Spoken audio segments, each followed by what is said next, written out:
Ladies and gentlemen, welcome back to the channel. It's transfer deadline day. I will spare you the Jim White impressions, but it's the final day of the January transfer window. A very successful window for Celtic, but in terms of business being done at the club, it might not be over yet. We're looking at the potential of some players leaving the club this deadline day and looking to pursue moves to better their own future. We've got all of that, and we've got the Livingston preview for tomorrow night. So sit back, relax, and let's talk about what's a very lengthy video today, I feel like.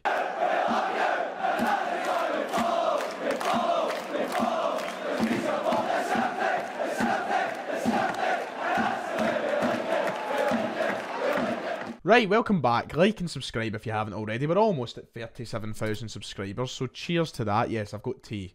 And I plan on drinking it in this entire episode, so bear with. January's flew in, hasn't it? I feel like we're already flying into 2023 at a pace unmatched by any other year. I don't know where the time has gone, but we're nearly into February, which means the transfer window closes tonight. Celtic have made 4 signings over the course of the window. We spoke about that yesterday on the channel. We looked at the overall business of the entire season in yesterday's video, so if you haven't seen that, check that out. But today, we're going to talk about deadline day exclusively, and then we might review it a little bit more tomorrow. But as for today, not much to happen in the inside of things. I think Ange's been clear on that. Michael Nicholson isn't answering the phone. It looks as though the business is done, and expectedly done as well. I didn't see us making any more signings. I don't think there's really any need for any more signings either, unless there was a shock exit today, and we had to go and make a replacement signing. You know, I'm very happy where the squad is. Ange's very happy where the squad is. There isn't much to complain about. But in terms of transfers out of the club, well, deadline day could be busy at Celtic. There is talk of certain players leaving, some on loan deals, some permanently, some loan deals being terminated. So we're going to have a look over the potential business that could be conducted today and the players that could be leaving Celtic. So 3 players look as though they could be leaving if anything happens. Now, can I just put out a massive disclaimer? I'm recording this video at 2 o'clock, 2 PM on the button. By the time this is out at maybe 5 o'clock tonight, there could be developments. There could be definites. There could be scrappings. We don't know. The players might stay. They might not. It's all subject to change. As I sit here right now, there are 3 players who look as though they could be on their way out alongside Georgios Giacomakis. We'll start with Stephen Welsh. Stephen Welsh apparently on the brink of a loan move to Sheffield United in the League One in England, so the 3rd tier of English football. They're looking for promotion, and apparently Stephen Welsh is on the transfer list for them. They're pushing. He thinks Darren Moore, the manager, it could be a good addition, so apparently they are in for him, and Stephen Welsh quite fancies the move. Will it happen? We'll have to wait and see. Of course, we've already seen Moritz Jens leave the club in this window, but we've brought in Kobayashi. So, just like Jens, Welsh's place in the pecking order has kind of fallen a little bit. And you might have your own opinion on Welsh, that he's good enough or not good enough. But ultimately, there is 3 players ahead of him. Starfelt, Vickers, and Kobayashi. All 3 of those guys are ahead of Welsh in the pecking order, and it is likely that he could leave today. Now remember, at the start of the transfer window, there was talk of him maybe getting a loan move somewhere, to kind of pick up from that interest that was there in the summer when we knocked back bids from sides in Italy. We don't know. It's been very up and down, and we're just going to have to wait and see how the day goes. But Stephen Welsh could be off to Sheffield Wednesday on a loan move. Now, the question as well alongside that, is it going to be a loan move with an option or obligation to buy, or will it just be a 6-month loan deal which sees him return to the club in the summer? I would imagine the latter of the two. I think that Celtic would like to reevaluate their options with him come the summer. So a 6-month loan move would do him the world of good. You know, it's a chance to go and fight at the top of a league as well. That's the sort of experience you need at Celtic. So I think it'd be a good move for him. Second player to talk about, Yosuke Ideguchi. Celtic are exploring the option of a loan move for him out of the club, looking at potential opportunities.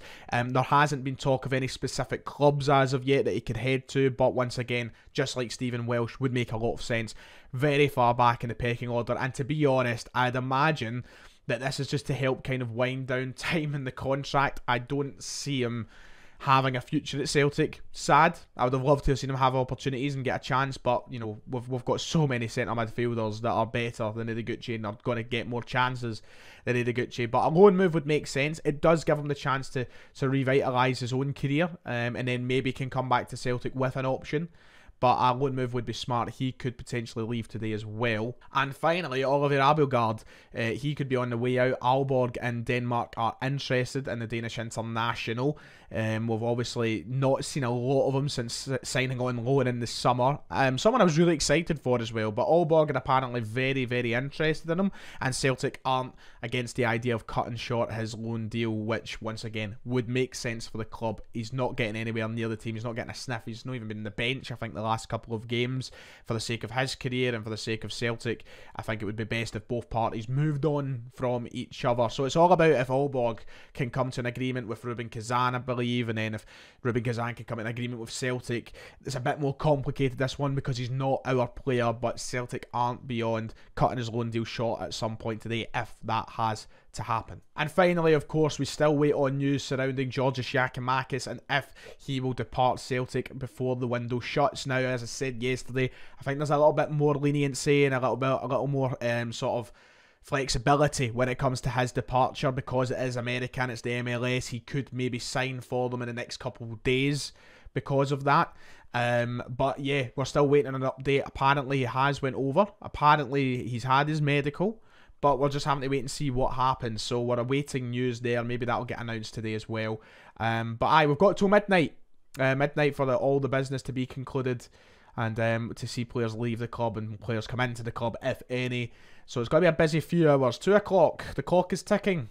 Who's going to be gone? So, take transfers aside, Celtic are actually in action tomorrow. We have a game against Livingston at Celtic Park. A big game once again as we continue our charge towards the league title. The last time we played Livingston, things didn't go too badly, did they? A 3-0 win the last time we played Livingston at the Tony Macaroni.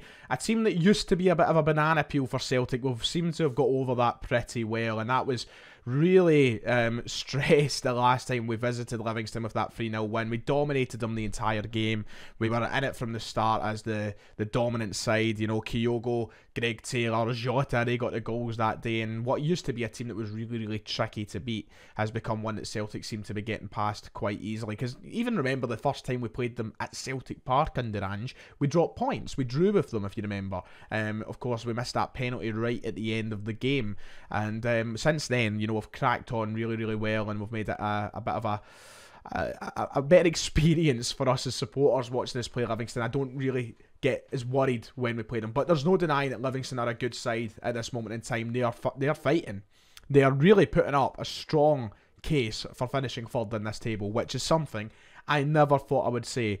David Martindale, of course, has done a remarkable job over there. And Livingston are a team that, despite us being better against them, you always need to go in being wary. You also need to be considerate of the threat they possess, because as much as we're a far better side, there's just something about them, a togetherness at that Livingston team that make them a really strong unit to play.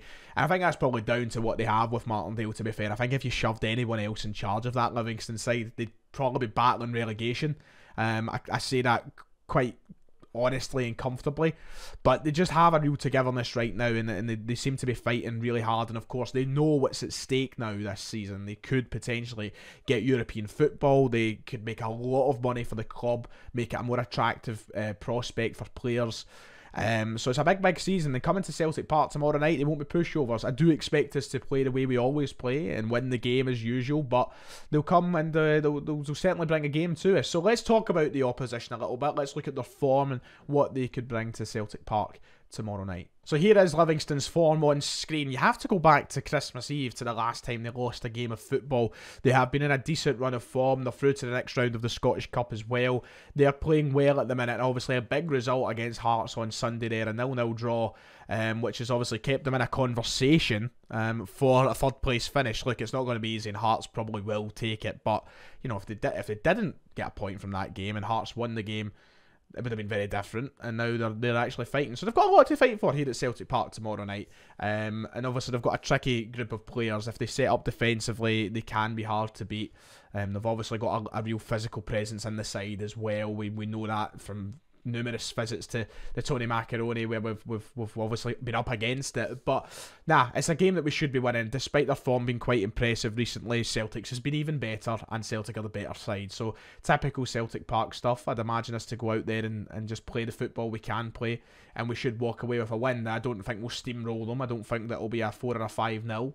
Or anything like that, but I certainly think we should be winning the game. So team prediction then, who do I think will start the game for Celtic tomorrow night? Here it is on screen now. As you can see, a couple of changes from what we seen against Dundee United on Sunday. I've got Dyson Maeda back in the starting 11. I feel like we've not seen him start a game in a while now, so I've brought Maeda back in on the left-hand side. Jota I've moved over to the right-hand side. I think we could see the return of that to accommodate Maeda being on the left. Aside from that, the only other change that I've made is Kobayashi coming in for Starfelt.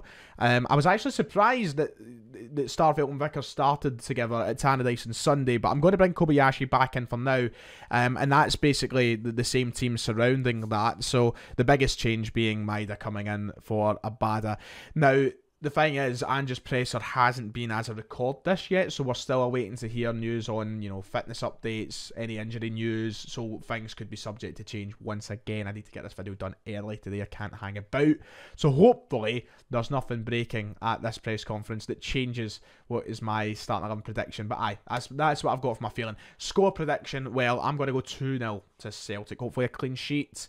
And a dominant performance, but against Livingston I take any sort of 3 points, whether it be 1-0 or 10-0, I'm not that bothered. 3 points, maintain the gap at the top of the table, and I get on with the season. That does it. That's me for today. I don't think there's anything else to go over. I think that should be it. I think that's everything covered. Of course, deadline day. Window shuts at 12 tonight. Tomorrow we'll look over everything. Of course, we'll review the game as well late on tomorrow night. So aye, a lot of things to come up this week, but I'm sure we'll get there anyway. Anyway, that's me. Thank you. Hope you've enjoyed. Like and subscribe, and I'll see you all next time.